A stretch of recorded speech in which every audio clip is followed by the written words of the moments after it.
Queria apresentar a Josi, nutricionista. Josi, eu sempre tenho um problema sério com o teu sobrenome. Eu nunca sei como falar ele.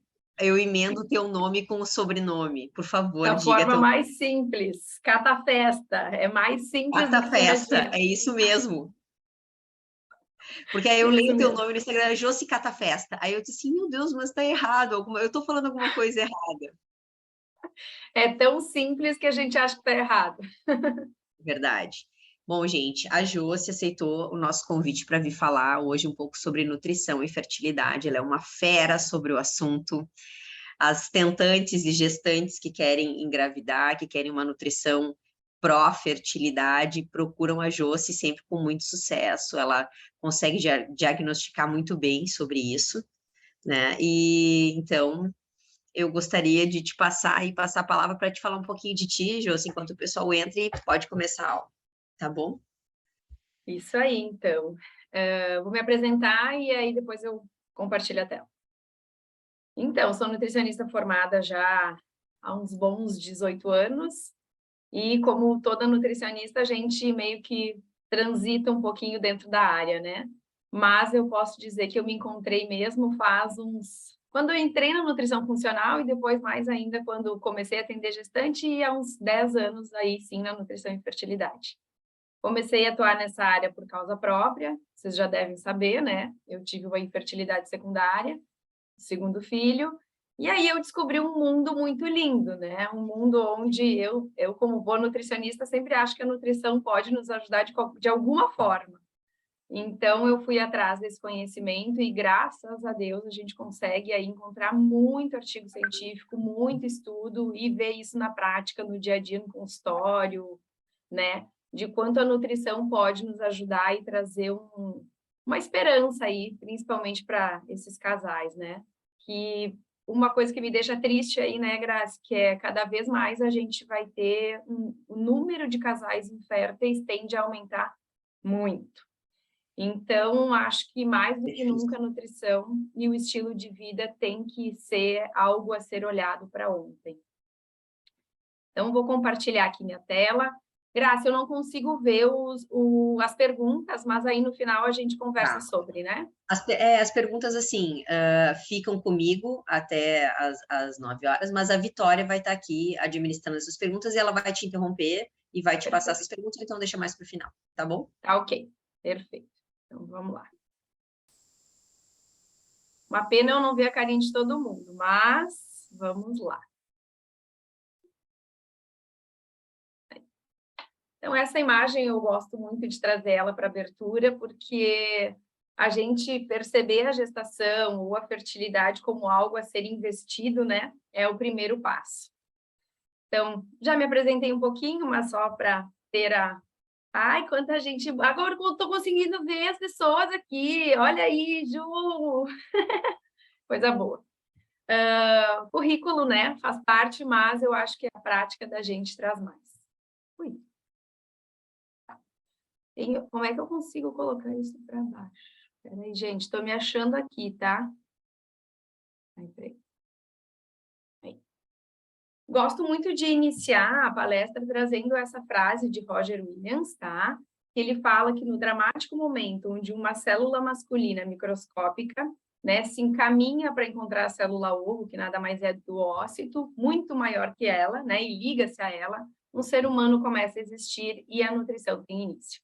Vou provar para vocês aqui, e tenho a ousadia de dizer isso, que Roger Williams esqueceu que a nutrição começa muito antes desse encontro, né, do espermatozoide com o ócito aí.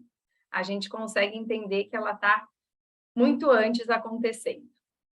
Então, eu gosto de trazer esses dados epidemiológicos para a gente ter uma ideia onde a gente está trabalhando, né? A taxa média geral de fertilidade por ciclo menstrual de mulheres até 35 anos é de 20% a 25%.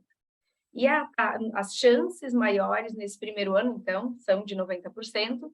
Depois desse primeiro ano, as chances de gestação ao natural, elas começam a reduzir.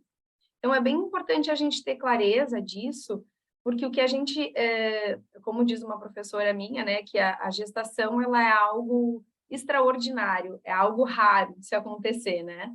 Aquela cultura que a gente tinha de que engravidar era muito rápido e muito fácil, parar a pílula e tomar ácido fólico, a gente, quando começa a estudar a fertilidade, percebe que não é bem assim, tá? Por quê?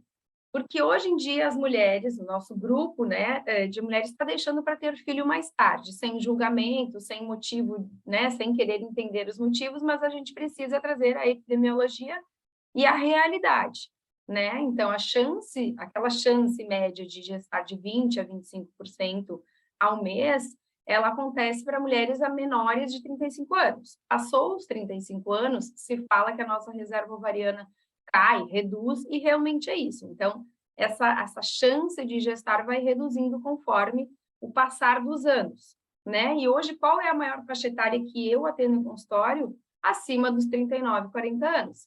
E olha a chance que a gente tem aí de gestar. Opa, vocês estão me ouvindo? Deixa eu ver se eu boto aqui para enxergar vocês. Tá. Eu vou deixar a imagem aqui do lado de vocês, que daí qualquer coisa, vocês me avisam, me fazem sinal aí. E hoje em dia também atendo muita paciente aí próximo dos 50 anos tentando engravidar. Isso a gente sabe que gestar ao natural é mais difícil. Aí a gente vai precisar ter um auxílio de uma ovorecepção, né, de uma doação de óvulos, mas ainda dá para realizar esse sonho com a ajuda aí da reprodução humana. O que eu gosto de trazer esses dados aqui? Porque, embora a gente tenha documentado que a idade materna, né, a chance de engravidar diminui com o avanço da idade, as mulheres não têm uma noção real dessa questão, desse conhecimento da fertilidade e da reprodução. E muitas colocam na reprodução humana e superestimam esse sucesso da FIV, né? Como assim? Bom, não consegui engravidar, vou para uma clínica de reprodução, vou fazer uma FIV e vai dar tudo certo. Hoje a gente sabe que não. Eu tenho pacientes que chegam a fazer 10, 20 FIVs, então isso é uma das coisas que a gente precisa hoje, como profissional da saúde, explicar, informar os pacientes de que vamos investir na saúde para que o momento que você decidir, você esteja apto. Segunda questão que é importante a gente ter aqui que é uma outra bandeira que eu levanto, de que se não temos, no momento, vontade de ter filho, que a gente possa fazer um planejamento familiar. Então, aí se fala muito sobre doação de congelamento de óvulos, e eu acho que é um investimento muito bom para as mulheres, pensando que a gente pode ter aí uma opção de escolha. Eu acho que essa é a bandeira que eu gosto de trazer, falar e explicar, tá?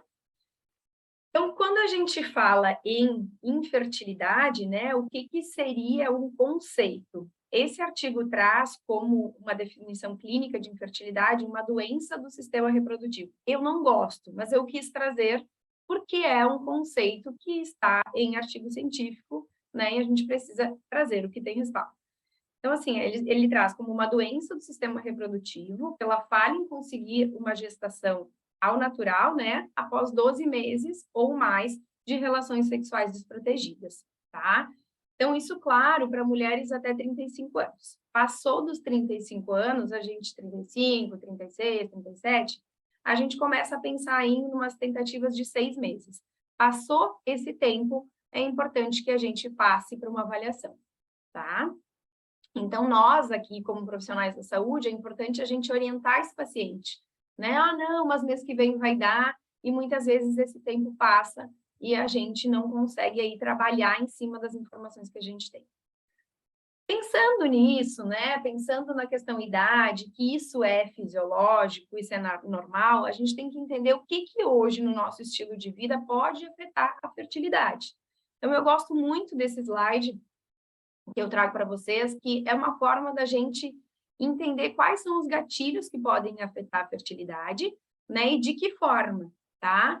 E quando a gente atende um paciente consultório, ele traz a história dele, né, ou quando ele chega no balcão da farmácia, ou quando ele chega, né, a gente recebe aquela informação e aí a gente quer dar um auxílio, mas muitas vezes a gente dá uma prescrição só, é muito simplista. Então, a gente precisa olhar esse paciente como um todo.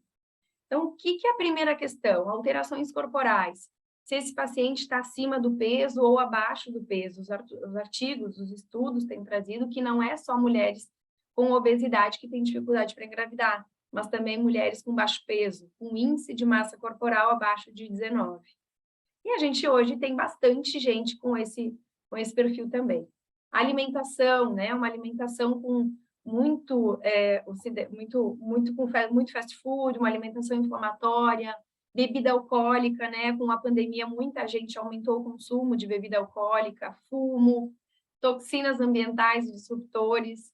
Eu sou a maluca que sempre falo das toxinas, mas eu sempre digo que de nada adianta a gente trabalhar com uma alimentação legal só se eu estou todo dia me intoxicando, colocando um monte de coisas aí para o nosso corpo que vou dar mais trabalho ainda para ele. Condições clínicas já existentes, infecções, medicamentos, né? Então, aquelas pacientes que já chegam, né, tomando muita medicação, analgésicos, principalmente mulheres com endometriose, né, que tem muita dor e acabam tomando muita medicação. Radiação, estresse, quem não tem estresse, e como diz uma médica que eu trabalho em parceria, quem é que está tentando engravidar ou em processo de fertilização em FIV, não tem um nível de estresse um pouco maior, então é meio difícil, né?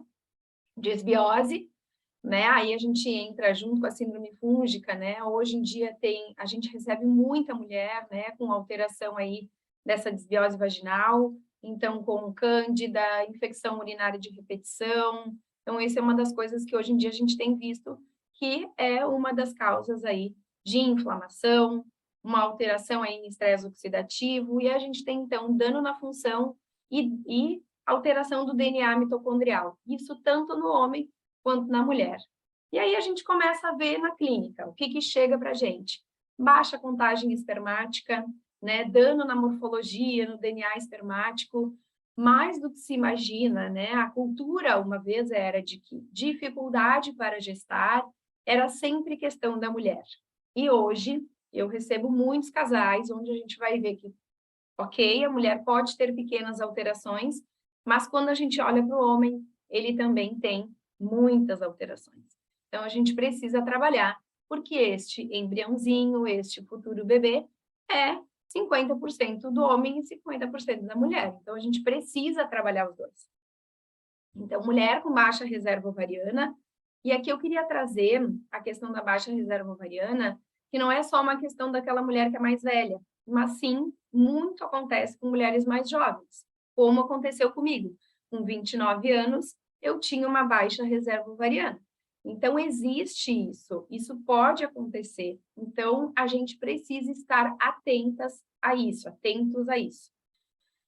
Além de ter baixa contagem, a gente pode ter baixa qualidade. Então, a gente vai falar um pouco sobre isso hoje, como a gente pode agir.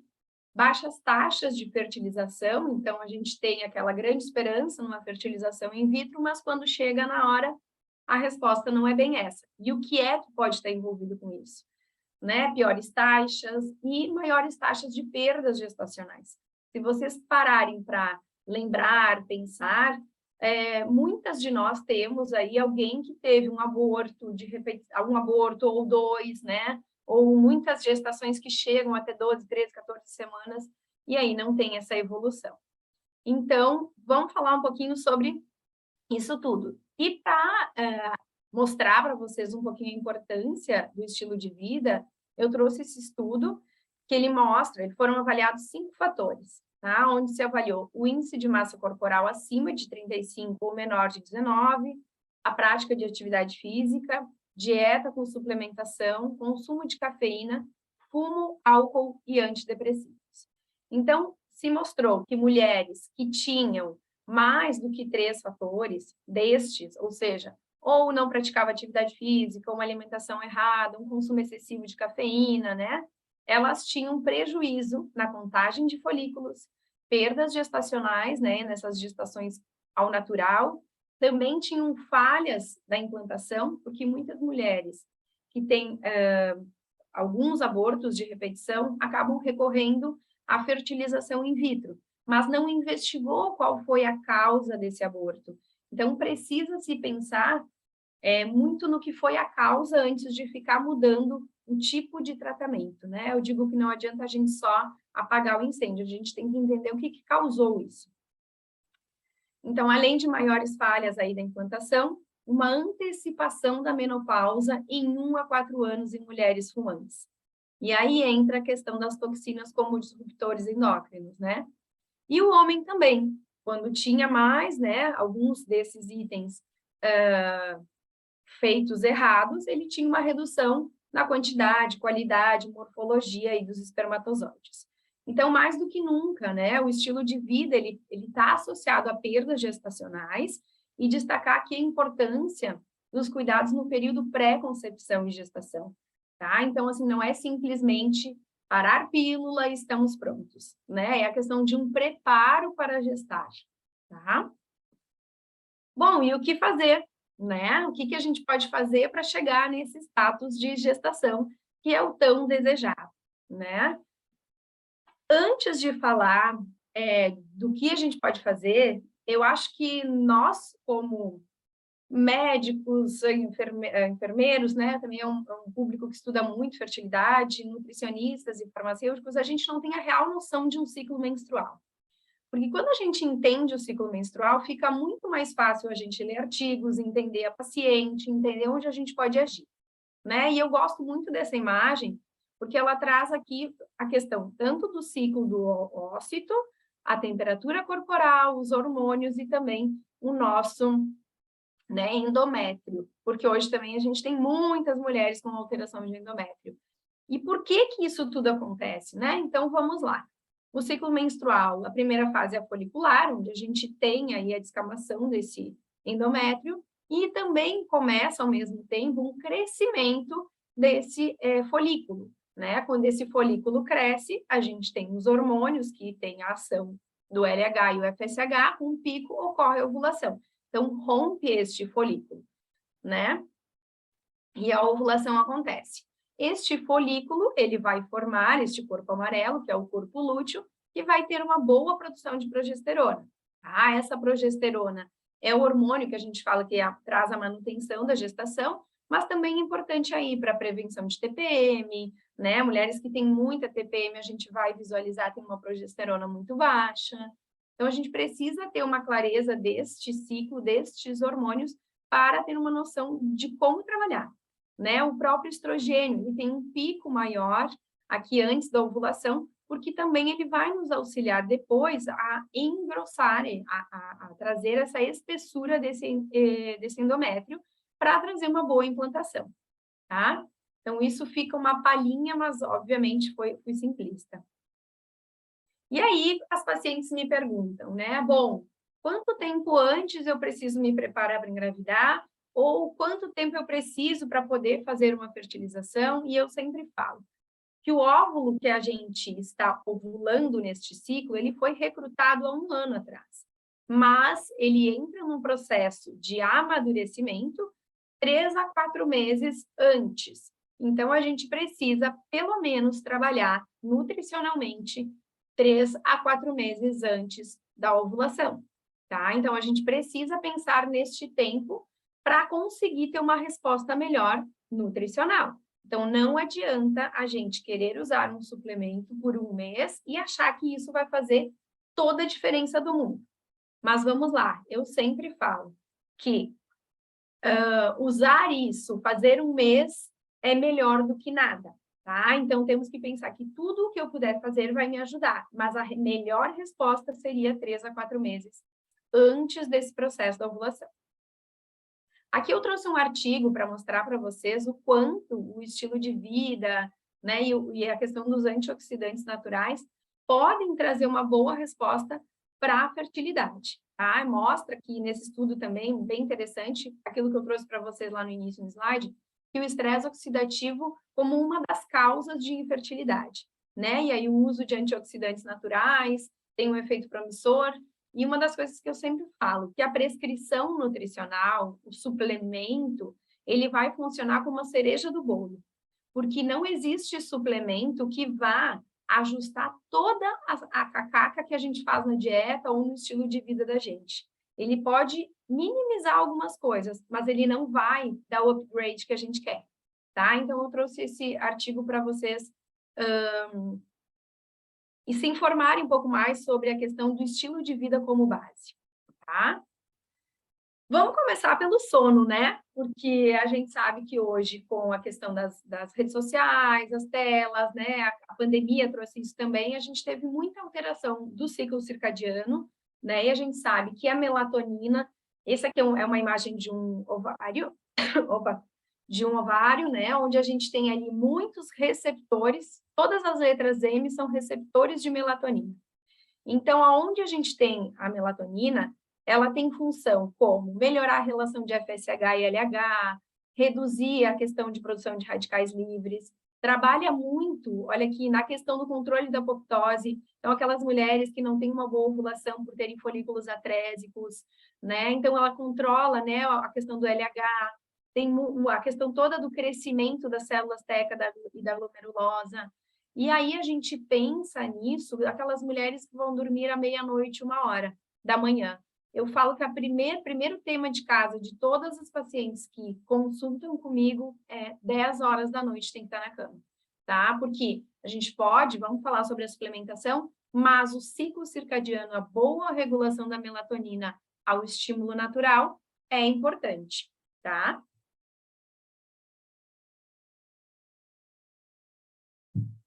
E aí, eu gosto de lembrar aqui daquelas mulheres que são ou médicas, ou enfermeiras, né, ou comissária de bordo, que trabalham à noite e não têm uma liberação correta da melatonina. Então, a gente tem que trazer um aporte nutricional melhor para tentar auxiliar nesse processo todo, né? E aí é importante também, a gente falou aqui como um ótimo antioxidante para o ovário e trazendo a questão hormonal, né? Então, a gente pega aquela mulher com FSH e LH elevado, que aí começa a trazer uma ideia de um envelhecimento ovariano, mas a gente tem que lembrar que quando ela engravida, a melatonina também é importante, porque ela aumenta a sobrevivência do sincício trofoblasto. O que é isso? É uma camada de células que vai auxiliar aí na questão da implantação no endométrio. Então, a melatonina não é importante só para um antioxidante para o ovário, não é só importante na questão do envelhecimento ovariano, mas ela é importante também na implantação. Então, a questão toda do sono é importante antes de engravidar e durante a gestação todinha. Porque se sabe, né, hoje a gente sabe que o primeiro trimestre de gestação, ele é um dos mais importantes. Quando a gente consegue ter uma boa implantação, a gente previne aí, né, problemas de placentação lá no final da gestação, que é alteração de a questão de pré-eclâmpsia, mulheres aí que têm bebês com baixo desenvolvimento ou restrição de crescimento intrauterino. Então, quando a gente foca no pré-gestacional, né, que é a fertilidade, e também na implantação, que é o primeiro trimestre, é bem importante, os desfechos são bem melhores. E aí eu quis trazer aqui o ciclo da melatonina para a gente entender onde a gente pode agir, né? Claro, seria muito simplista, é muito simplista começar daqui, mas eu quis trazer da onde a gente pode pensar. Aqui a gente tem o triptofano, que existe aqui o BH4, a biotetraedriterina, que ela é um metabólito dependente do ácido fólico. Então, a gente já começa aqui a necessidade nutricional. Então, precisamos do ácido fólico para a transformação do triptofano em 5-hidroxitriptofano. Além disso, essa transformação dos 5-hidroxitriptofano, né, para o 5-hidroxitriptamina, a gente precisa de B6. Depois disso, a gente precisa também de ômega 3 para essa alteração, né, para N-acetilserotonina, e também de SAMe. E lembrando que a gente tem aqui muitos alimentos ricos em fitomelatonina. Então, estimular esse paciente, né, ao longo do dia, principalmente da tarde em diante, a consumir esses alimentos. Colocar brotos no jantar, frutas vermelhas, o quibe, banana, né? Então, trabalhar com esses alimentos para favorecer essa formação aí de melatonina, tá? Eu trouxe aqui a questão de prescrição. Nós, como nutricionistas, não podemos prescrever, mas hoje a gente tem produtos prontos, né? Então, eu trouxe de duas formas, tá? A melatonina em média de 10 a 15 gotas, porque hoje os estudos trazem que uma média de suplementação de melatonina para efeitos a nível de fertilidade começam a partir de 3 miligramas até 5. Hoje eu vejo que 5 miligramas é uma dose que já é um pouco exagerada. Então, se a gente for fazer a conta, né, da melatonina em gotinhas ou em gradeazinhas sublinguais,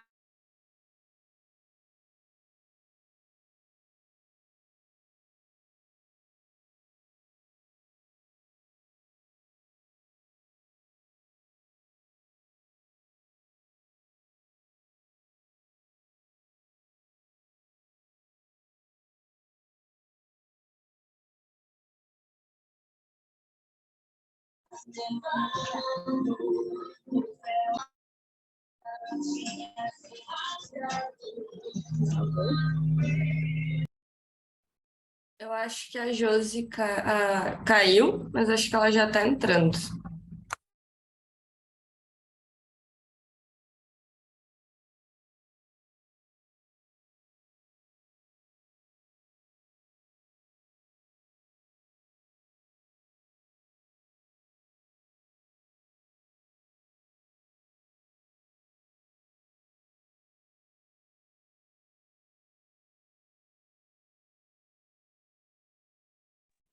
Só um minutinho, pessoal.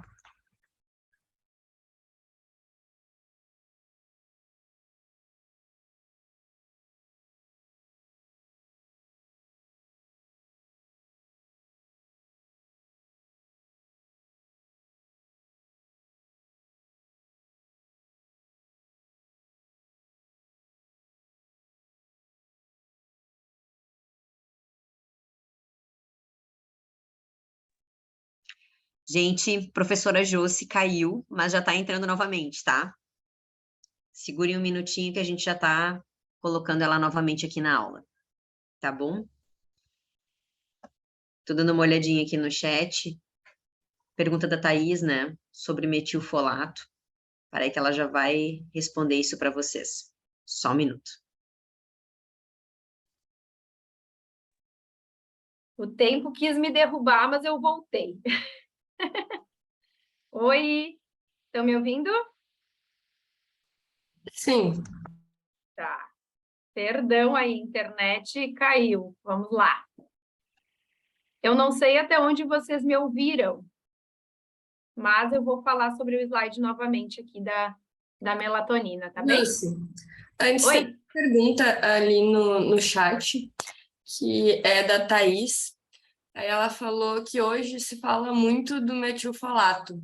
Ele seria melhor que o ácido fólico para a concepção? Sim, eu vou falar sobre isso logo nos próximos slides também. Tá bem? Boa. Tá. Vou falar de novo sobre esse slide da melatonina, porque eu não sei até onde ficou aí gravado também. Então, eu vejo hoje muito na prática clínica pacientes que começam com uma dose de 3 miligramas de melatonina e ao acordar não se sentem bem, é como se tivessem tomado uma medicação para dormir, né? Essa sensibilidade. Então, muitas vezes, começar com esses produtos comerciais com gotinhas, às vezes facilita até ajustar a dose e depois pode se passar por uma manipulação com uma resposta, às vezes, mais tranquila. Ou iniciar com uma dose menor, de 1 miligrama, e depois o paciente vai ajustando com mais cápsulazinhas, enfim, tá? Então, é bem tranquilo. Existe a questão da absorção sublingual ou do bioral. A questão do sublingual, eu vejo uma resposta melhor e mais rápida, tá? Mas também depende muito do paciente. Vamos falar aqui, então, sobre... Deixa eu só me... Esse estudo eu achei muito legal, porque ao invés da gente falar do ácido fólico, ele foi avaliar, né, a homocisteína de pacientes que tinham um ciclo menstrual regular, que a gente muitas vezes tem a questão cultural de que menstruar todos os meses eu estou ovulando. E não, esse artigo traz isso. Foi avaliada, né, a homocisteína, folato e também aí a B12 de pacientes que tinham um ciclo regular, e o que foi encontrado? Né, que essas pacientes que tinham homocisteína elevada podiam ter aí baixa progesterona, FSH elevado E quando se ajustou, né, se elevou aí os níveis séricos de ácido fólico, de folato a nível sanguíneo, melhorou a produção de progesterona e reduziu em 10% o risco de anovulação. Então, olha o quanto a gente consegue melhorar com apenas um nutriente, né? Porque lembra que a gente falou lá do ciclo, né? Então, é bem importante a gente entender o ciclo menstrual. E qual a hipótese desse artigo, né? Que mulheres, então, com mutação na metiltetraidrofolato redutase mostram essa menor responsividade ao estímulo de FSH no ovário. Então, aqui entra a pergunta da Thaís, a questão toda, se é melhor o ácido fólico ou o metilfolato. A gente hoje sabe que muitas mulheres têm alteração, têm mutação nesse gene. A questão de dose vai depender se eu tenho uma mutação simples ou dupla. Então, eu gosto muito de trabalhar diretamente com metilfolato, porque a maior parte dos estudos com fertilidade traz metilfolato, tá? Então, também lembrando que a hipótese desse artigo é que no metabolismo de um carbono, né, necessário para a proliferação celular, pode influenciar no desenvolvimento do folículo e, consequente, na ovulação e produção da progesterona. Lembra no início do ciclo, a gente tem o crescimento desse folículo. Se ele cresce, ele forma um bom corpo lúteo e tem uma boa produção de progesterona e também uma boa proliferação de células endometriais. E a homocisteína, ela regula óxido nítrico, a apoptose, a regressão luteal. Então, a gente ter esse ciclo perfeito é bem importante. E também a questão da expressão de NF-kappa-beta, né, que é o processo inflamatório todo. E isso tudo pode, então, alterar, reduzir aí os níveis de progesterona, tá? Que pode ser uma das causas aí de aborto, tá? Quem não conhece esse ciclo, né, que é o ciclo de um carbono, o ciclo da metilação, é bem importante a gente trazer ele, porque a gente poderia ficar aqui mais de 1 hora só falando desse ciclo, tá? Por quê? A gente tem aqui o ciclo, né, do metilfolato, do ácido fólico, então aqui é a alteração, essa enzima que transforma o 5,10-metileno tetraidrofolato em 5-metiltetraidrofolato, né? Que é isso que a gente consome hoje, então, né, que é o metilfolato. A gente precisa aqui de uma metionina sintase, que é dependente de B12, mas também é dependente de colina, também é dependente de betaína. Esse ciclo depende da proteína da dieta, que é a metionina. A gente precisa também de SAMe. Então, esse ciclo de metilação, ele é extremamente importante para a gente pensar no metabolismo não só da homocisteína, mas de como metilação e como esse ciclo segue aí, né, como a cisteína, como um aminoácido dependente, né, para a questão da glutationa, que é o que a gente precisa também aí para melhorar essa questão do estresse oxidativo, né, que é importantíssimo. Então, esse ciclo, lembrem e levem sempre com vocês, que é extremamente importante quando a gente fala de gestação, fertilidade, tá? Quis trazer aqui, e aí é uma questão bem polêmica ainda, se fala, por mais que hoje quem trabalha com fertilidade, ou nós aqui, vocês que estão me acompanhando, podem pensar, mas, Josi, não se usa mais ácido fólico 5 miligramas, né? Que seria aí 5.000 microgramas. Pasmem, ontem mesmo atendi uma paciente que chegou com prescrição de ácido fólico 5 miligramas. Então, eu quis trazer esse estudo, tá? Ele é um estudo que acompanhou 39.602 gestações, tá? Onde eles compararam a relação de altas doses de ácido fólico com doses usuais de 0,4 a 0,5, então 400 a 500 microgramas, tá?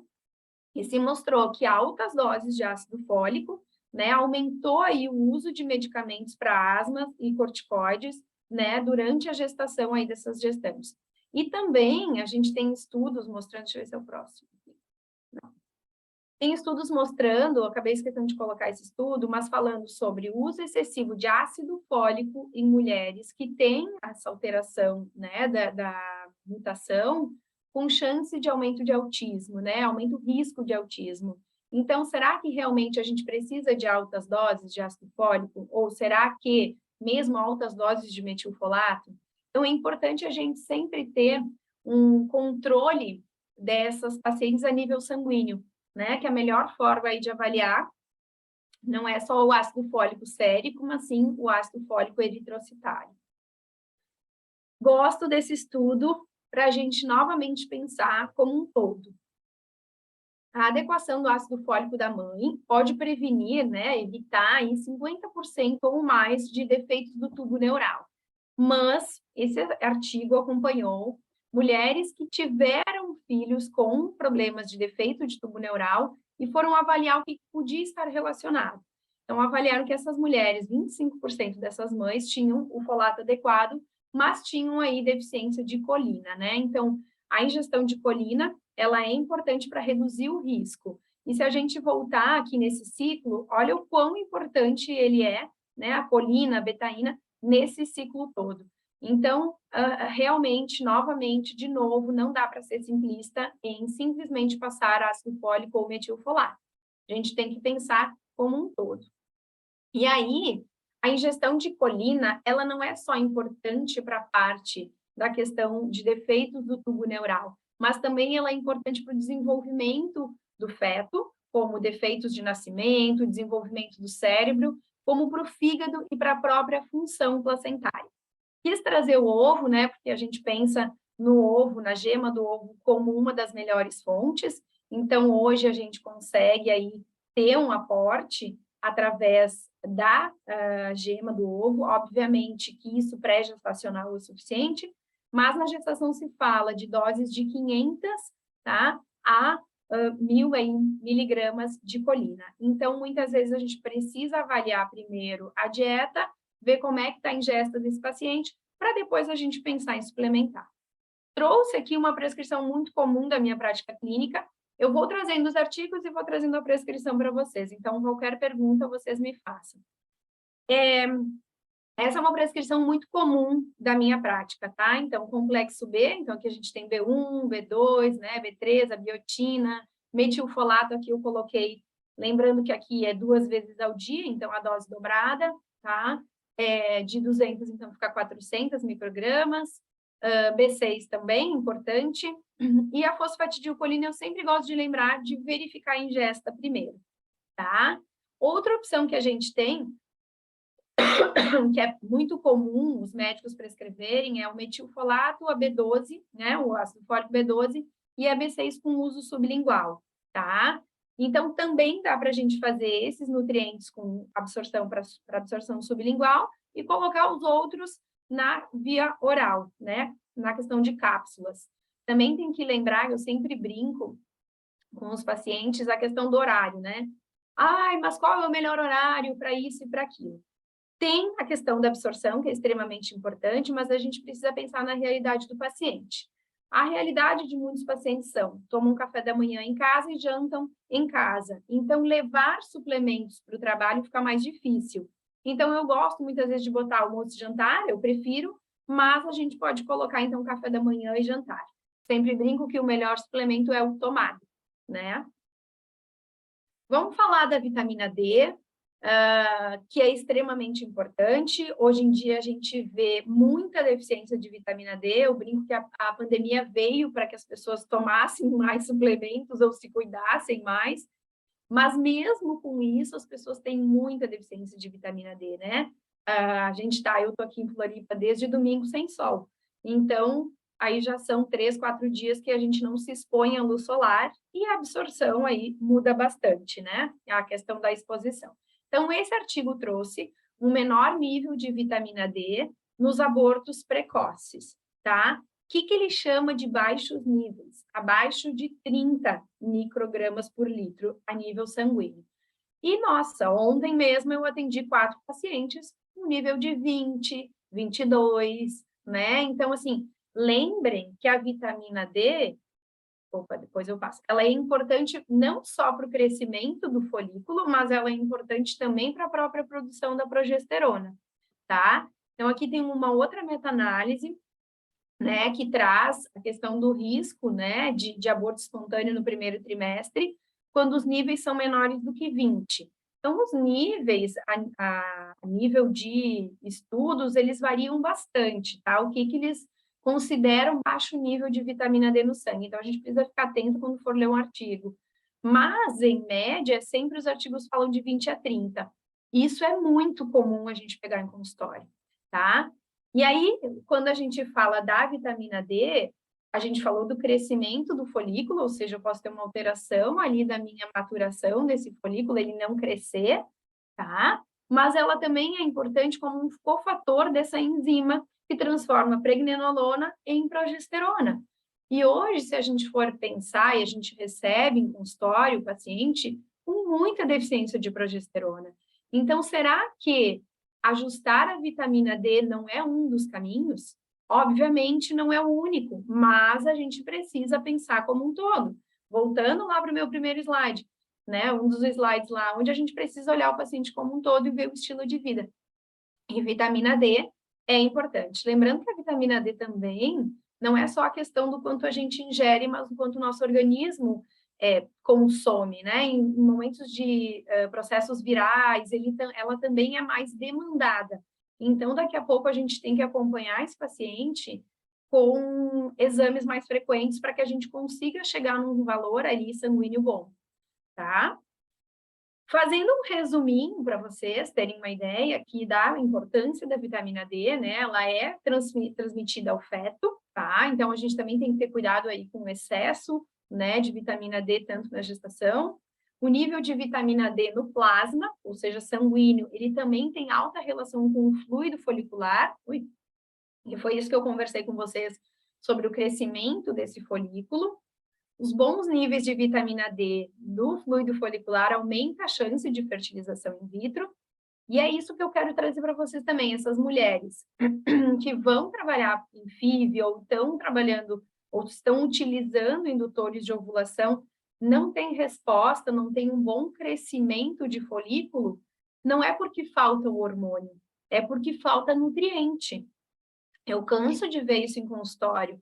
Mulheres que vão para a fertilização in vitro utilizam altas doses, altíssimas doses de hormônio e não tem resposta. Então, quando a gente nutre melhor essa paciente, ela tem uma resposta muito maior com muito menos medicamento.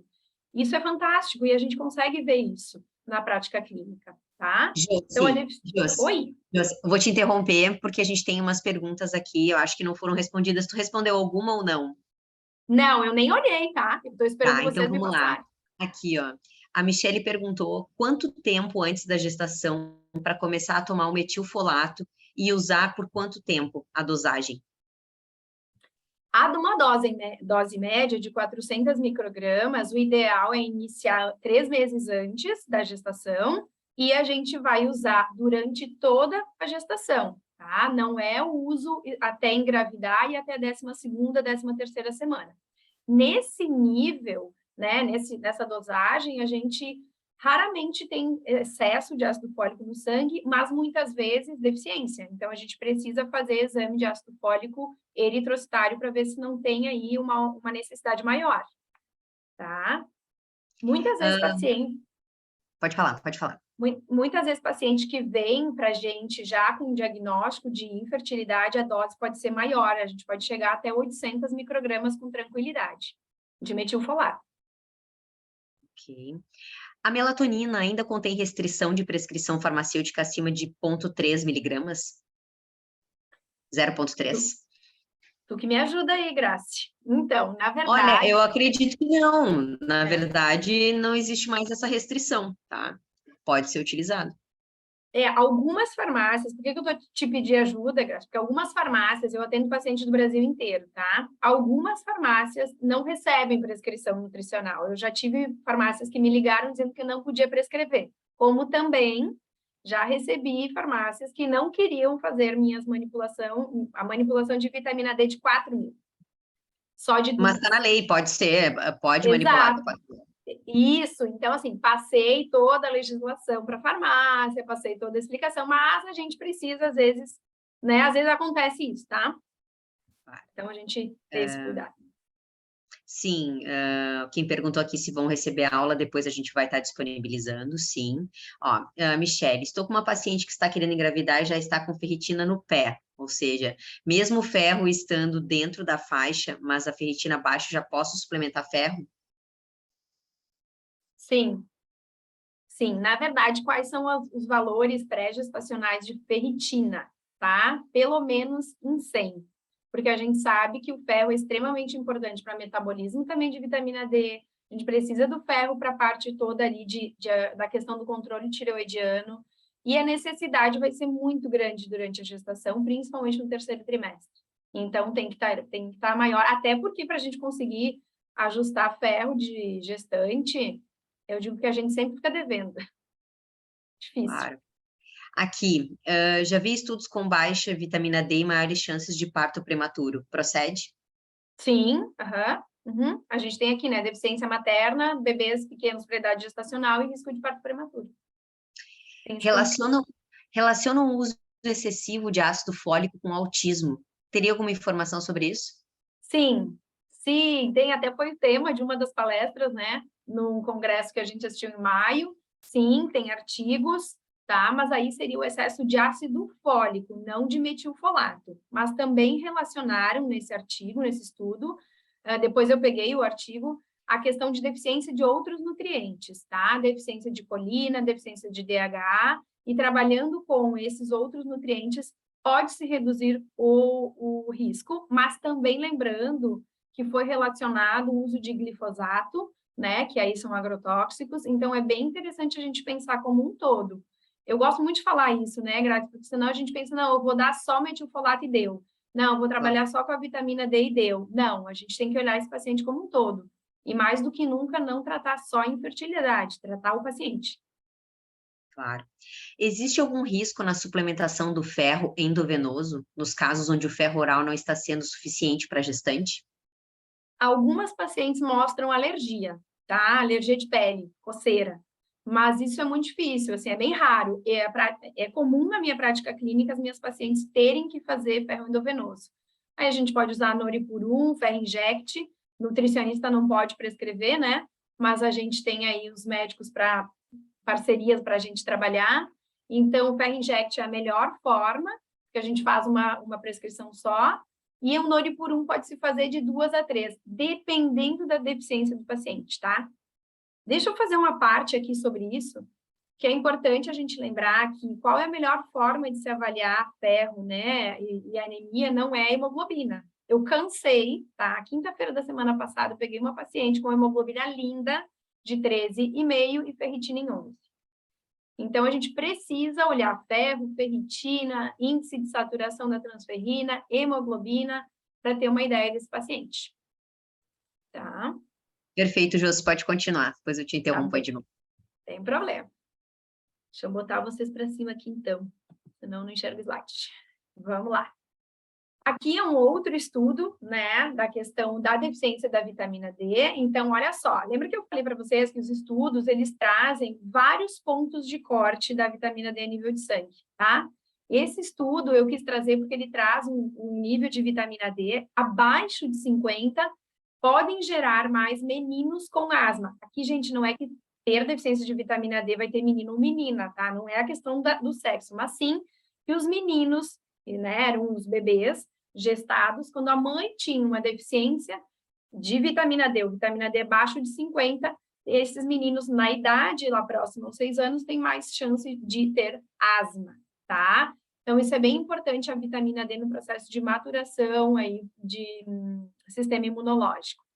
E aí eu quis trazer aqui, Josi, qual a melhor fonte de vitamina D? É só o sol, é só o suplemento? A gente até tem algumas fontes alimentares, mas quando a gente, às vezes, fala de fertilidade, a gente cuida alguns alimentos, vê a questão de alergias alimentares, então isso é bem importante a gente ter esse cuidado e ter bem claro que suplementação é importante, tá? Dose de manutenção, se eu não tenho exame nenhum do meu paciente, né, o paciente chegou em consultório, ou chegou na bancada da farmácia, ou o que for, 2.000 UI, pelo menos, tá? Obviamente, não vai tirar esse paciente de uma deficiência grande, ou vai levar muito mais tempo, tá? Então, assim, dose diária, tá? Os estudos mostram que a dose, principalmente para gestante, é melhor dose diária, e aí de 2.000. Um recipiente sempre lipofílico, tá? De TCM, gosto muito. Uma outra opção que muitos pacientes, muitos médicos ou nutricionistas gostam, é de colocar a vitamina D com um kit de vitaminas lipossolúveis. Então, vitamina A, vitamina K2, vitamina E, tá? Também é uma outra opção. A gente sabe, muitas vezes, que dose de 4.000 UI de vitamina D não tira paciente de uma grande deficiência. Que é que eu, Josi, como Nutri, faço? Normalmente, esse paciente tem um médico, tem alguém que está trabalhando, e eu converso com esse médico para que a gente possa dar doses maiores. Como é que a gente acompanha paciente com doses maiores, né? Paciente que tem aí uma necessidade maior com dose de 5, 8, 10.000 de vitamina D. A gente acompanha a vitamina D, paratormônio, acompanha também magnésio e também nível de cálcio iônico. Então, a gente vai acompanhando para não ter prejuízos, tá? Mas é importante que a gente olhe isso e o tempo que esse paciente tem, né? Para melhorar, tá bem? Quis trazer sobre cafeína, porque quando se fala de fertilidade, se abre caixinha de Instagram, enfim, o que mais vem é a questão da cafeína. Então, o consumo de 100 miligramas de cafeína ao dia, gente, isso é um expresso, tá? Tem uma relação inversa com o sucesso da gestação, tá? E aí, quanto mais consumo eu tenho de cafeína, de 200 a 300 miligramas ao dia, eu aumento aí o risco de perda de embrião, ou seja, de um aborto. Isso está muito relacionado também com mulheres que têm endometriose e bebês com baixo peso ao nascer. Então, quando a gente fala de endometriose, é um capítulo à parte, obviamente, poderia-se fazer uma palestra inteira só sobre endometriose, mas já se sabe que mulheres que têm endometriose, elas têm alteração nas enzimas de detoxificação. Então, muitas vezes a cafeína, além de pequena quantidade, já tem um efeito muito grande. Então, é bem importante a gente falar sobre a cafeína, tá bem? Outra questão é o álcool. Lá no início a gente falou, né, sobre o consumo do álcool. Então, aqui esse estudo, ele traz, né, os casais que bebiam antes de uma tentativa de fertilização in vitro, uma média aí de 3, 4 semanas, ou seja, um mês antes, tinham piores respostas, né, de natalidade e gestação, né, para os pacientes que bebiam mais. Vamos falar sobre a questão de dose, né? A dose seria ali de álcool de 12 gramas. Quis trazer para vocês isso, traduzir em ml de bebida alcoólica, né? Então, aí um vinho, 150 ml, tem 14 gramas, né? Aí a questão do chopp, do uísque. Então, muitas vezes as pessoas tomam uma garrafa de vinho numa sentada, né? Não dá, gente. Eu digo que bebida alcoólica, para quem quer engravidar, não dá. Então, já é uma das coisas que sono e bebida alcoólica e café eu não abro mão de mudar, o paciente tem que mudar. Então, as respostas, né, elas não mudam com a mudança da bebida. Por exemplo, eu vou tirar a cerveja porque tem glúten e aí, não, é o álcool. A questão aqui é o álcool, não é o tipo de bebida alcoólica. Então, está relacionado com piores taxas. E, gente, é homem e mulher, casal, lembrando bem, tá? Vamos falar sobre obesidade, tá? Porque hoje a gente sabe que a obesidade funciona como um disruptor aí para a infertilidade, né, principalmente feminina. É muito comum mulheres estarem acima do peso, então sobrepeso e obesidade alteram todas essas questões de fertilidade, de ciclos menstruais, né? E a gente sabe que as mulheres que estão acima do peso, de índice de massa corporal maior, quanto maior o índice de massa, mais difícil fica, ou mais tempo elas levam para gestar. Ou seja, as mulheres têm um ciclo menstrual regular, normal, mas elas permanecem inférteis, porque elas têm ciclos anovulatórios, tá? E também o risco de aborto é de aproximadamente 40%, enquanto mulheres com índice de MC normal é de 15%. Gente, vocês estão entendendo que é quase metade, ou seja, metade quase 50% de chance. Então, a primeira coisa, antes de querer engravidar, é ajustar o peso. Aí, quando a gente traz a questão da obesidade, muitos dos estudos que eu trago para vocês é com reprodução humana, por quê? Porque é muito fácil a gente conseguir fazer estudos assim, porque são estudos mais controlados, né? A gente sabe em cada momento que a mulher está passando. Então, aqui trouxe mulheres com obesidade que estavam lá se submetendo à fertilização. Essas mulheres precisaram de doses mais altas de gonadotrofinas, que são os hormônios para estímulo de ovulação, tem menos óvulos coletados e mais número, um número maior de ciclos cancelados, tá? Então, a gente precisa ter essa clareza, que além de eles serem menores, menos quantidade, eles têm mais chance de ter alteração mitocondrial, ou a baixa qualidade de serem aneuploides, ou seja, eu vou implantar um embrião aneuploide, eu não vou ter sucesso na gestação. E menores taxas de gravidez ou nascidos vivos, e maiores taxas de aborto, indiferente se é gestação natural ou fertilização in vitro. E por que a obesidade interfere tanto assim na fertilidade, né? E aqui a gente tem um estudo que traz esse panorama muito legal, que traz, né, então, a questão das alterações nos receptores de estrogênio, a lipotoxicidade dos ócitos, né? A questão de hiperlipemia. Então, o que eu trouxe para vocês terem como informação, esse material vai ficar com vocês, eu acho que é legal a gente ter essa ideia, né? Não é o foco da nossa aula a obesidade, mas é importante trazer para a gente pensar nesse paciente novamente como um todo. E aqui, quis trazer também para vocês que a perda de peso aumentou as taxas de ovulação e gravidez em mulheres que eram obesas inférteis, né?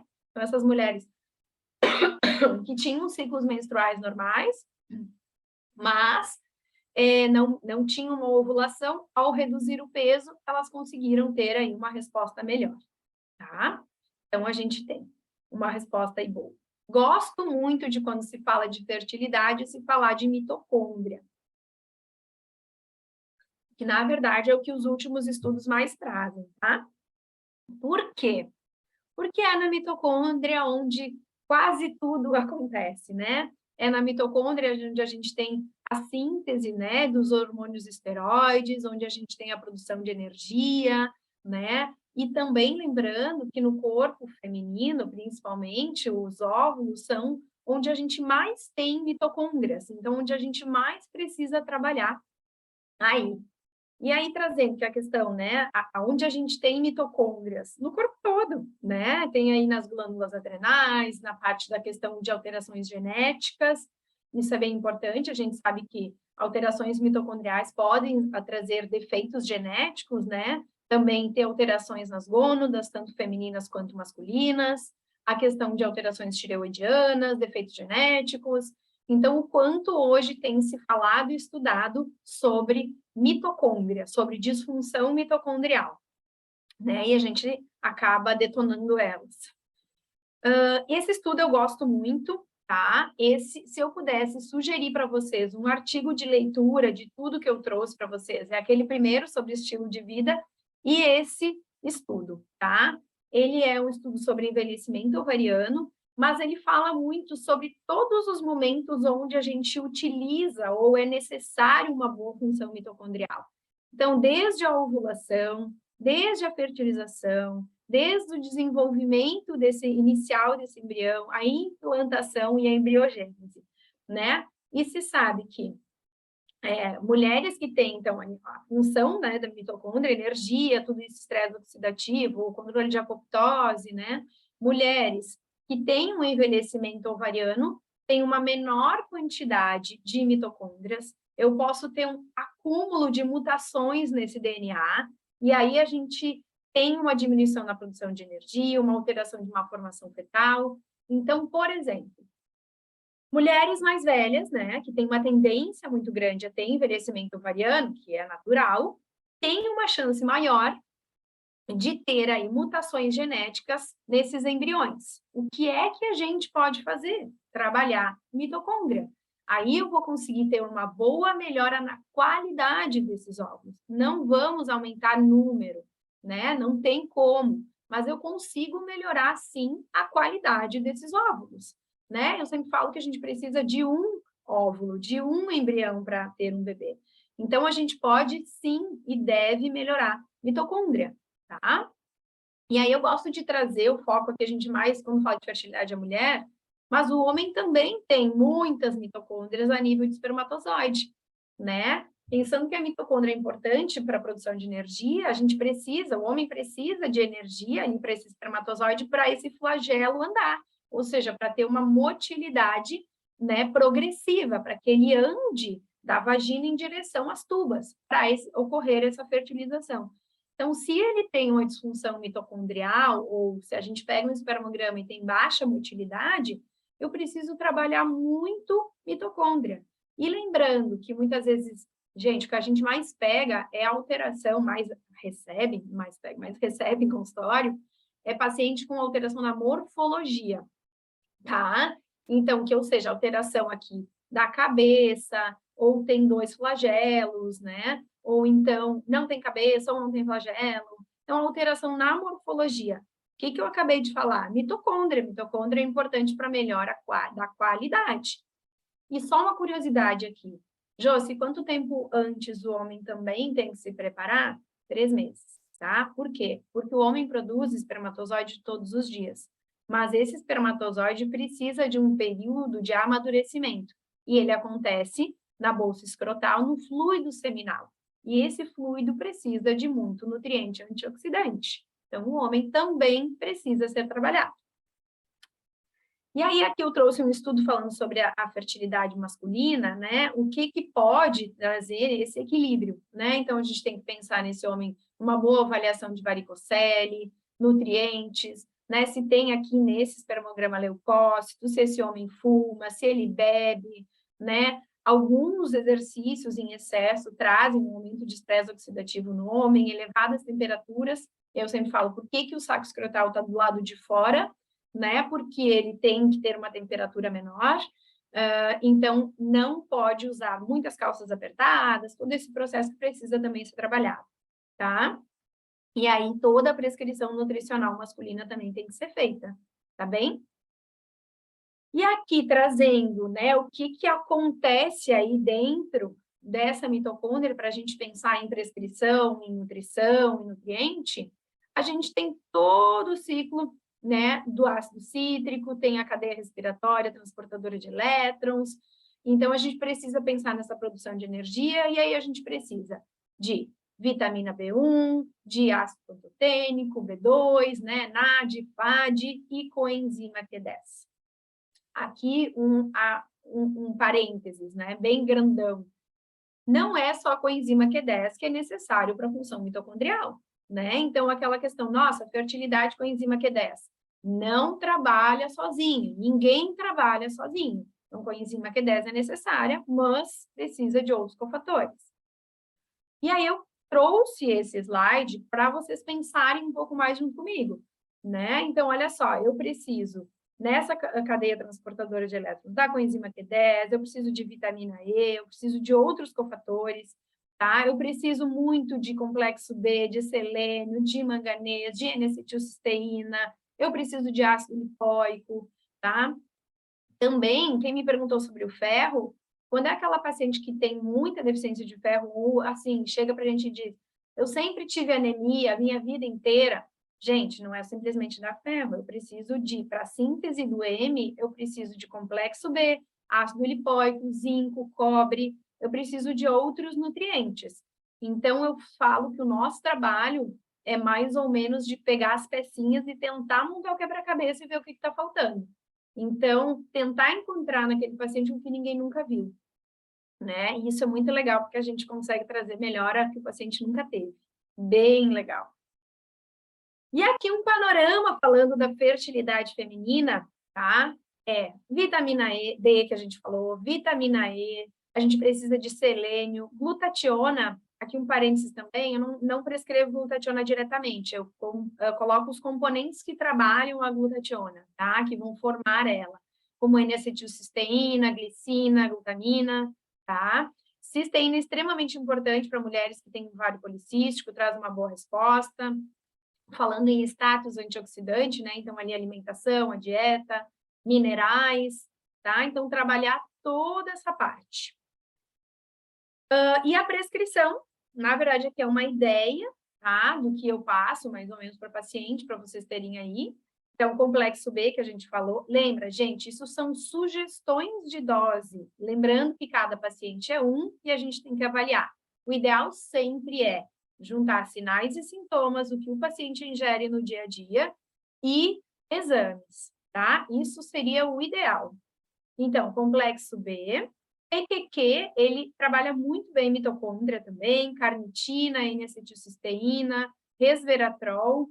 Nesse estudo que eu falei para vocês, neste aqui, ele traz muito alguns nutrientes e conduta, e foi dali que eu trouxe, desse estudo que eu trouxe a questão de algumas prescrições que estão aqui, tá? Então, para vocês terem um embasamento científico disso.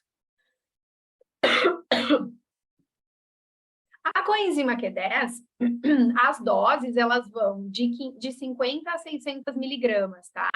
Eu sei que é um produto que é um pouco mais caro, mas é importante, principalmente paciente com maior envelhecimento ovariano, a gente chega a doses aí de 600 miligramas. E depois a gente pode iniciar com uma dose maior e diminuir, tá? Sempre ela com QSP, um recipiente lipofílico.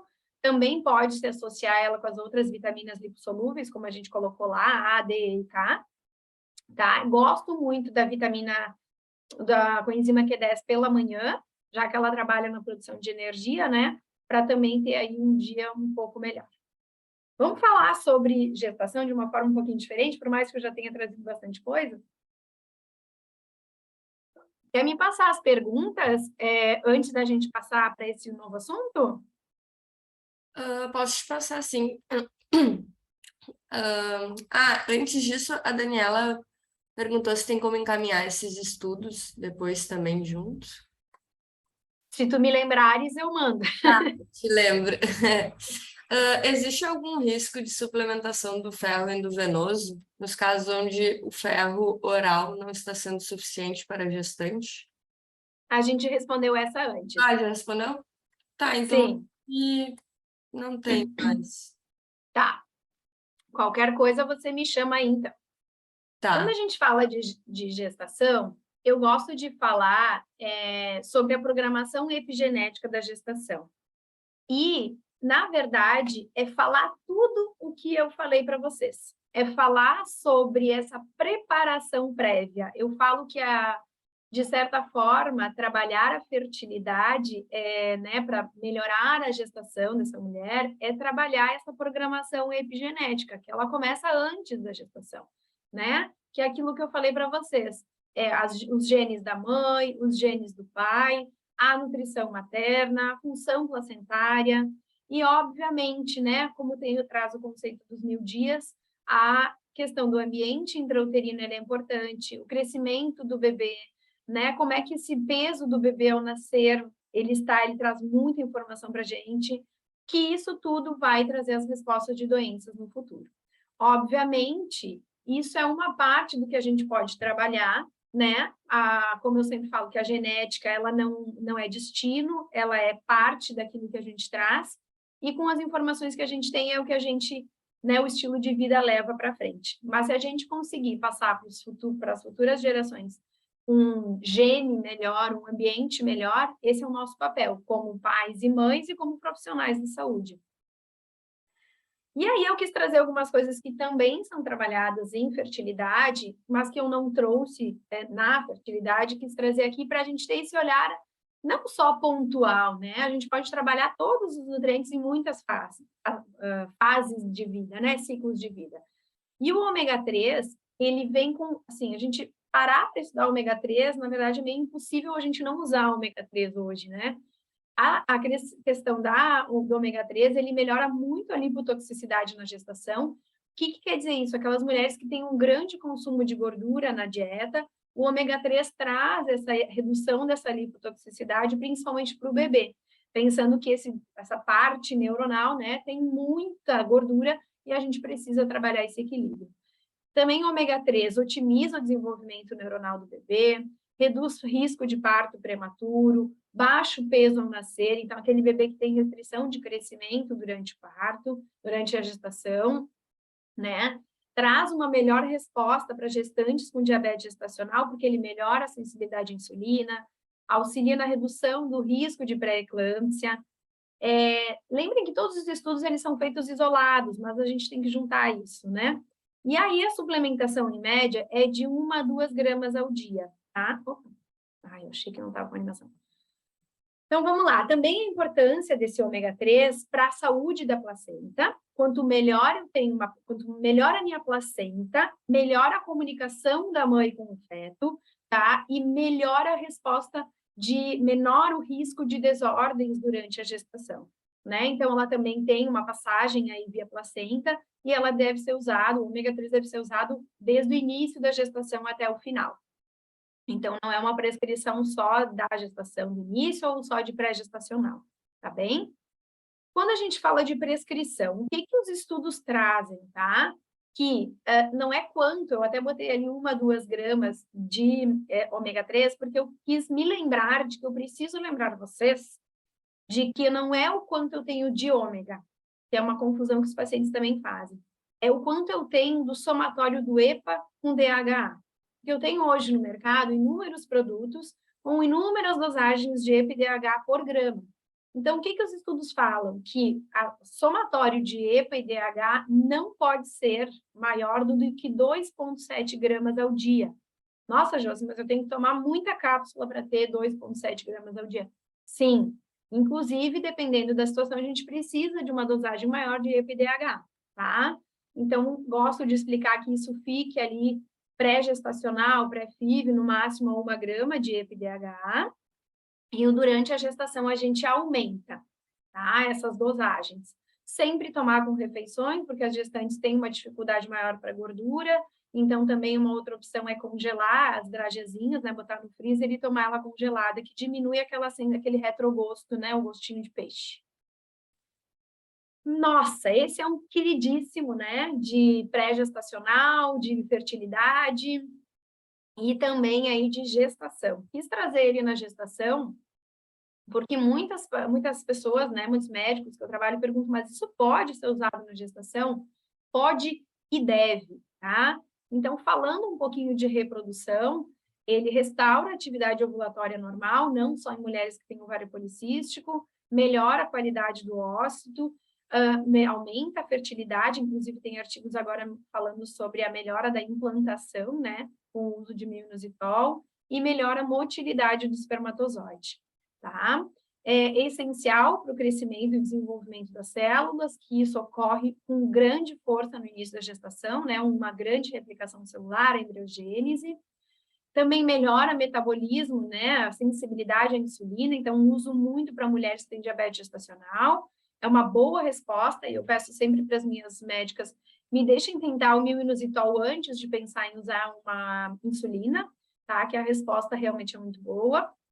Já vamos falar de dose, melhora, né, HDL, reduz triglicerídeos, reduz LDL, muito importante aqui, essencial para o desenvolvimento e função dos nervos periféricos, então, realmente, o mioinositol tem uma resposta muito boa, tá?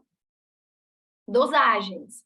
A gente pode utilizar na gestação com segurança de 2 a 4 gramas ao dia, tá? Esse estudo trouxe que reduz em 56% a incidência de diabetes mellitus gestacional. Lembrando que o mioinositol ele tem um saborzinho um pouco ruim, mas a gente pode diluir em suco, pode ser colocado em cápsulas, mas lembra que essa paciente já vai estar tomando outras cápsulas, né, outros suplementos. Então, eu gosto muitas vezes de variar a forma farmacêutica, tá? Então, é uma forma que a gente pode usar aí. Também o estudo trouxe que o uso da suplementação, né, reduziu de forma significativa, comparado ao placebo, IMC, curva glicêmica, a macrosomia fetal, né, resultante aí dessa questão do diabetes gestacional, tá? E aí aqui eu quis trazer para a gente lembrar de uma coisa. Hoje a gente vê, né, no acompanhamento de gestantes, não só médicos e nutricionistas, trazendo só a suplementação de alguns nutrientes, né?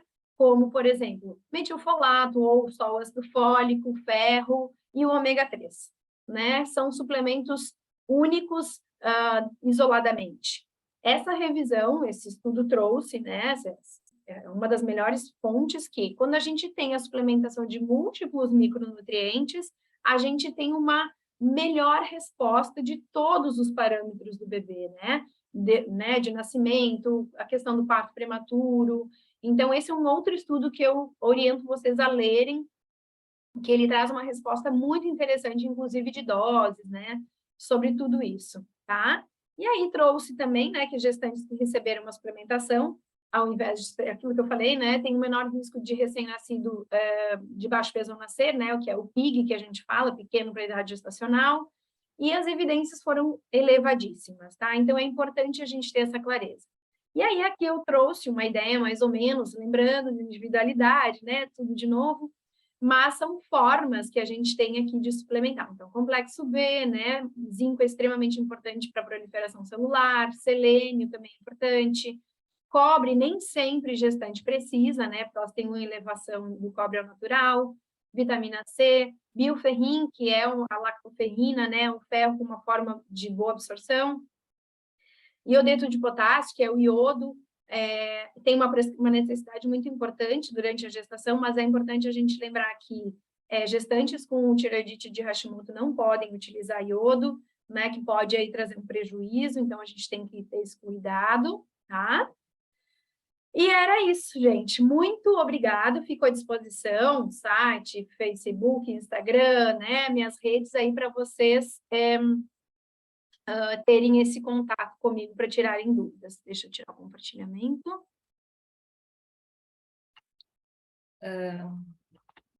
Jessi, muito obrigada pela aula maravilhosa de hoje. Foi muito bom mesmo. Tem algumas perguntinhas aqui. A Daniela perguntou quais as concentrações de EPA e DHA. Então, o que a gente vê hoje nos produtos que a gente compra pronto é a média de 180 de EPA para 120 de DHA, tá?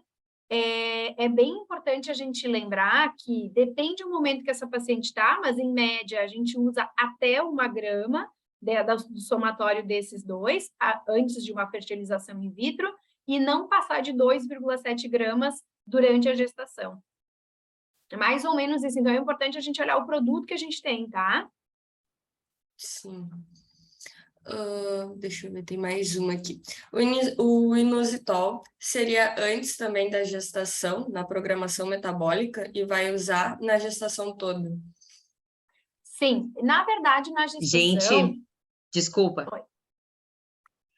Desculpa eu entrar assim de supetão, porque eu estou em 2 palestras ao mesmo tempo, coordenando 2 coisas, mas a Vitória me disse que terminou aqui, Josi. Então, gente, se quiserem abrir as telas para a Josi e fazerem perguntas, estão com a tela aberta aí, né? Então, eu acredito que se temos maiores dúvidas aí, pode fazer pessoalmente para a Josi, né, Josi?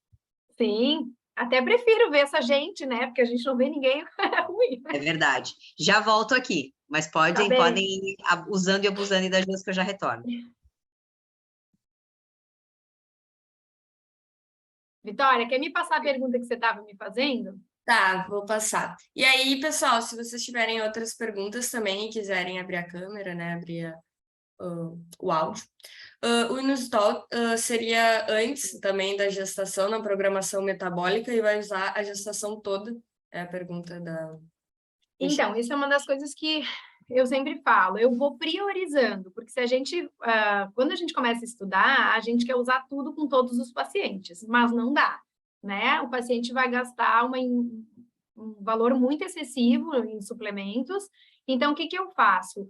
Eu organizo a alimentação, vejo o que a gente consegue, vejo os exames, e aí eu vejo a necessidade do que é mais importante. Mas o inositol pode ser usado pré-gestacional e gestacional. Na gestação, eu uso com uma frequência maior em mulheres que têm diabetes gestacional, tá? Ou alterações de insulina, de glicose, né? Lembrando que os parâmetros mudaram para diagnóstico de diabetes gestacional, então é importante a gente ter esse olhar.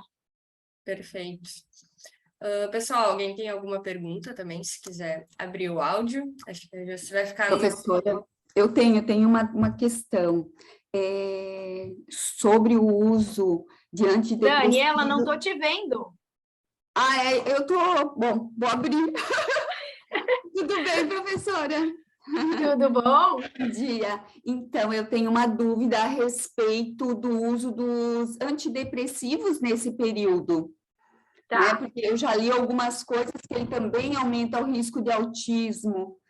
Tá, Não você sei, está falando no período pré-gestacional, isso? no período pré-gestacional e no período gestacional dessas pacientes que não podem fazer a descontinuação desse medicamento.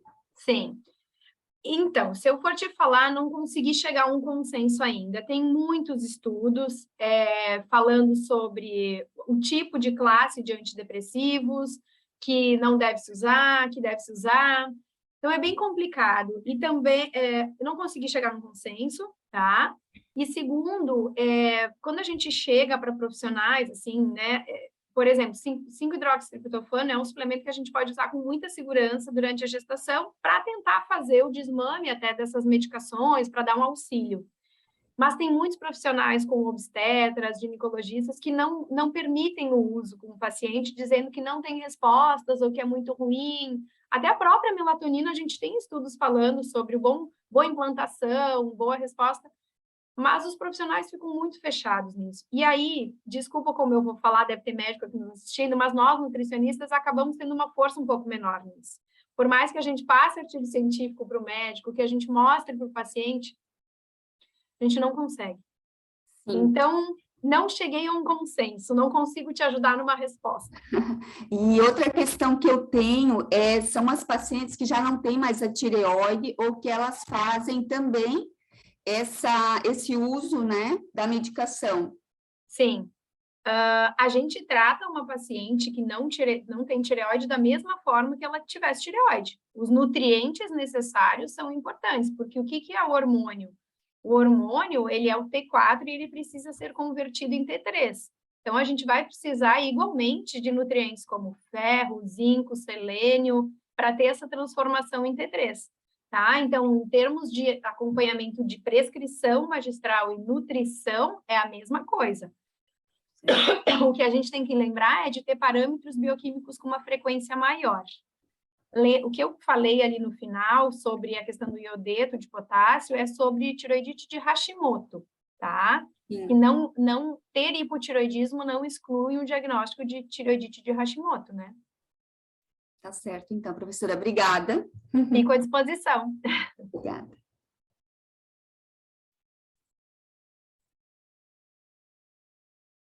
Ninguém está te ouvindo, Grace. Tá falando. Esse é o problema. Desculpa. Gente, aproveitem que a Jô está aqui disponível, então eu sei que talvez aí vocês tenham mais dúvidas, aproveitem. Michele, eu sei que tu está com bastante dúvidas ou algumas questões, abre a tela e aproveita, Josi, aqui agora nesse momento. Agora que eu achei o chat. Sim, sim, sim. Josiane, meu nome é Isabela, e eu estava lendo algumas coisas sobre a coenzima Q10, mas usar ela na forma de ubiquinol, antes de fertilização. O que você me diz? A questão que a gente tem é valores, né? A gente trava aí no valor. Então, às vezes eu uso uma dose maior da ubiquinona e para usar uma dose menor. Se o paciente se dispõe a investir um pouco mais, aí sim. Mas eu tenho visto respostas bem boas até, e nem com doses tão elevadas, tá, Isabela? Assim, não precisa a gente chegar a 600. Uhum. Vou dar um exemplo de um caso clínico meu, de uma paciente com antimuleriano de 0,34. Aí, com ela ia para fertilização in vitro, eu usei uma dose de 600 de coenzima Q10. Nossa, eu atendi ela ontem, tá com 7 semanas de gestação ao natural. Então, gente, não percam a esperança. Eu brinco sempre que não é a nutrição nem o suplemento que vai engravidar, mas a gente tem boas respostas. Então, assim, lembra sempre, Isabela, de que o paciente que está aí, ele tem que ter viabilidade no tratamento. Tá? Então, por melhor que a gente veja o estudo, é trazer aquele estudo para a nossa realidade, né? Eu até fiz o uso para uma paciente que a gente conversou sobre isso, eu perguntei se ela estava disposta, né? Isso. Geralmente a gente atende mulheres que já estão com uma despesa alta, porque são tratamentos caros, né? Então, é uma conversa que eu tive e eu usei com uma paciente, daí ela estava com antimileriano também de 0,4, se não me engano, e a gente usou por 30 dias e ela já estava se preparando para consultar com fertileuta e ela também está grávida de 7 semanas agora. É ou não é lindo isso, né? E eu também estou usando, a minha irmã, ela tem 43 anos e ela já tem uma filha, e ela optou por fazer uma FIV agora, porque ela falou assim, já estou velha, estou mais velha, eu não quero passar por aborto mais, ela já teve 3, e aí a gente está usando com ela vai fazer uma transferência agora no fim de agosto. Tomara que Lembra de manter coenzima Q10 no início da gestação também, sim, que é sim. bem importante também. Josi, e qual a dosagem que você me recomenda para o início da gestação? Início de gestação, no máximo 200 miligramas. Tá, Porque a dosagem um pouco maior pode trazer náuseas e a gente já tem boas respostas aí com 200 miligramas no processo de placentação. Tá bom, muito obrigada. Imagina! Boa sorte para tua irmã. Obrigada.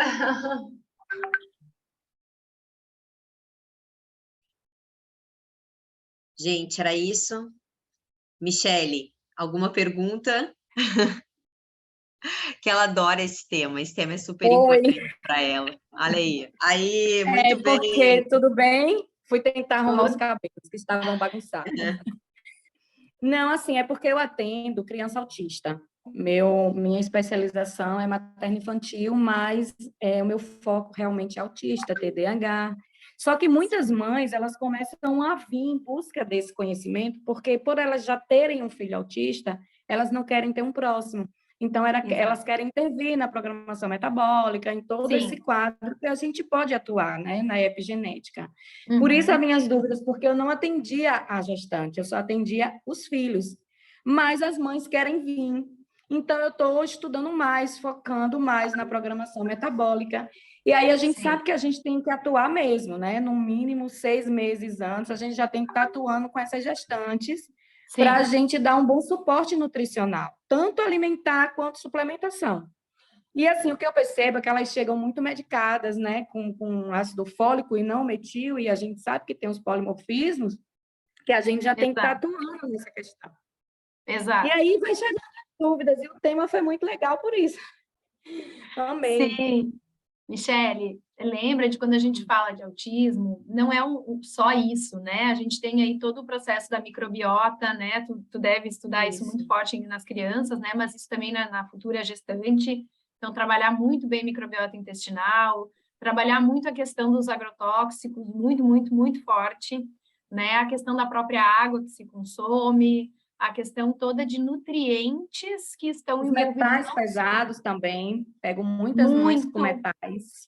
Alumínio e mercúrio, bastante. Muitas flúor também.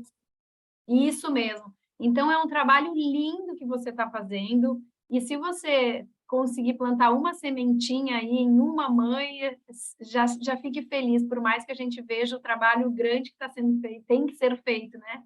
Mas acho que a gente tem aí uma missão de começar a plantar essas sementinhas aí.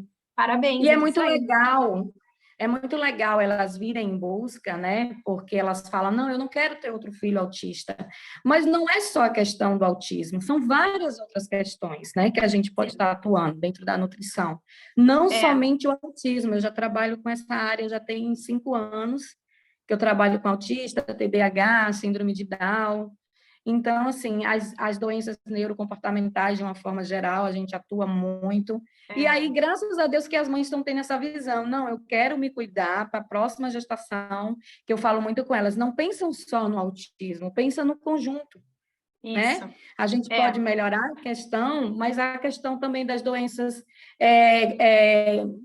que hoje a gente vê muito também, né? A diabetes, as crônicas não transmissíveis, né? É porque, como o meu foco é mais o autismo, as síndromes genéticas, de uma forma geral, eu esqueço até que existe essa parte. Mas vou até começar, porque as crianças estão demais. É muito criança com colesterol alto. E, Michele, eu acho que uma coisa que você trouxe é bem importante, né? Que eu falo para as minhas pacientes. Você hoje vem consultar comigo em busca do seu positivo. Mas eu não posso pensar só no positivo. Eu tenho que pensar que eu quero que você tenha um bebê em casa saudável. Ou seja, que a gestação ocorra com uma gestação saudável, um bebê que chega em casa saudável, porque não vamos ser hipócritas de que todas nós, né, todos os casais querem ter filhos saudáveis, né? A gente fala que não importa o filho que vier, o presente que vier, a gente vai aceitar, mas a gente sonha com um filho que, não, né, que seja saudável. Então, por que é que a gente não pode pensar nisso? Então, hoje nós que atendemos pacientes, temos que pensar de que forma, não só numa paciente que vem em busca do positivo, mas uma futura gestante. Ela logo vai ser gestante, ela logo vai ser uma lactante. Então, pensar nesse processo todo é muito maior do que só, desculpa falar assim, mas só o positivo, né? Eu sei que... Verdade.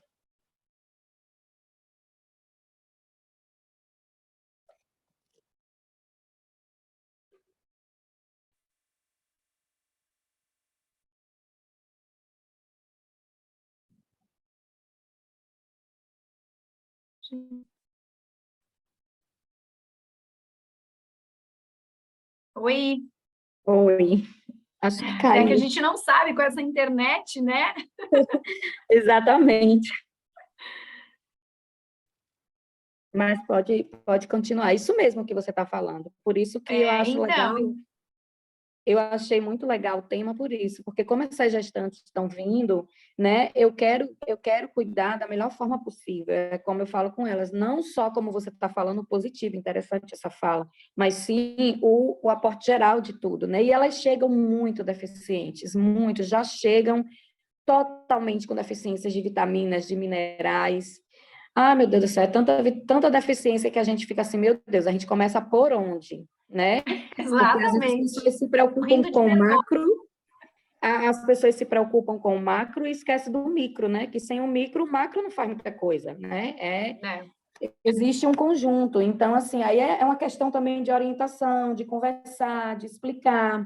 E a programação metabólica, ela é muito pouco disseminada, né? Ainda é muito pouco disseminada. E esse quadro foi muito legal. Eu até conversei, já mandei as mensagens para Purifarma, para elas investirem também no tema de autismo, porque está um pouco... Precisar falar sobre suplementação, né? Sobre os suplementos que a gente pode atuar de uma forma geral com eles, a alimentação... Sim. Foi uma opinião que eu dei para eles colocarem um novo tema, porque já que veio a fertilização, por que não a atuação, né, no autista? Exato. É um bom tema, mas é um bom tema, sim. Josi, eu acho que encerramos, pessoal. Tem mais alguma pergunta, mais alguma dúvida? Graça, posso complementar? Pode. Claro. Posso falar? Josi, lindíssimo tema, amei suas falas, a participação da Michele também. Eu sou farmacêutica, tá? De farmácia de manipulação. Eu vejo que hoje nós ganhamos um mercado das pessoas olharem para si, das pessoas olharem para o ser individual e não para, todo mundo tem que tomar ácido fólico, de toda a dosagem ser igual. Isso está se perdendo e seu trabalho, ele fortalece ainda mais. Temos dificuldades perante a médicos? Muitos ainda. Tem uma mentalidade muito fechada.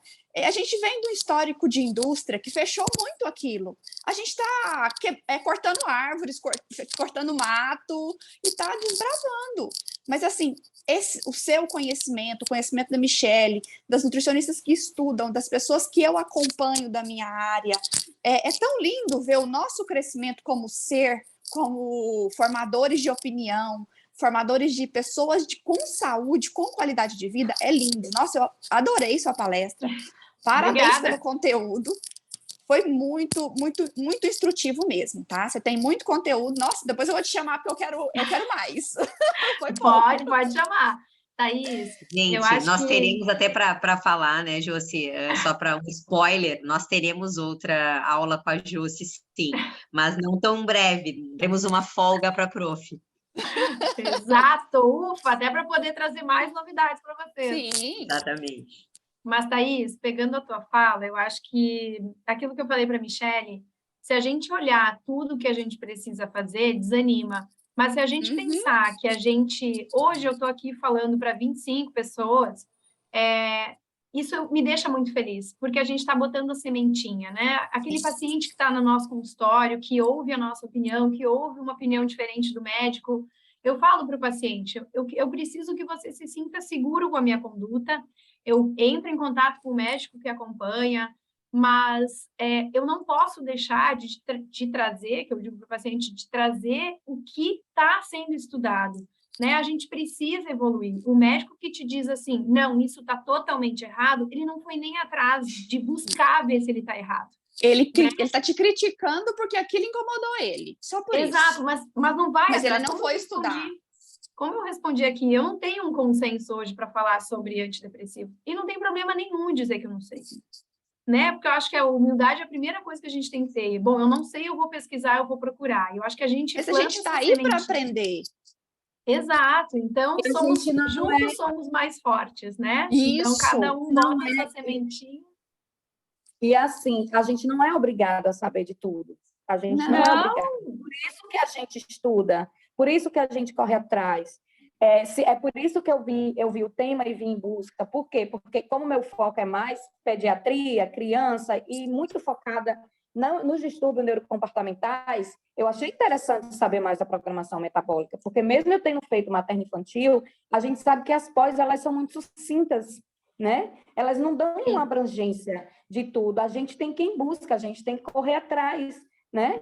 E temos que ir para os cursos de extensão, que a gente aprende muito. Essas aulas de vocês são maravilhosas, a gente aprende muito. Eu não sou obrigada a saber tudo, você não é obrigada, e a gente se completa, cada um com o seu conhecimento, entendeu? E trabalhar em equipe, legal, né, Michele? Trabalhar em equipe. Exatamente. Isso é importante. Isso mesmo. Foi muito legal a aula, adorei.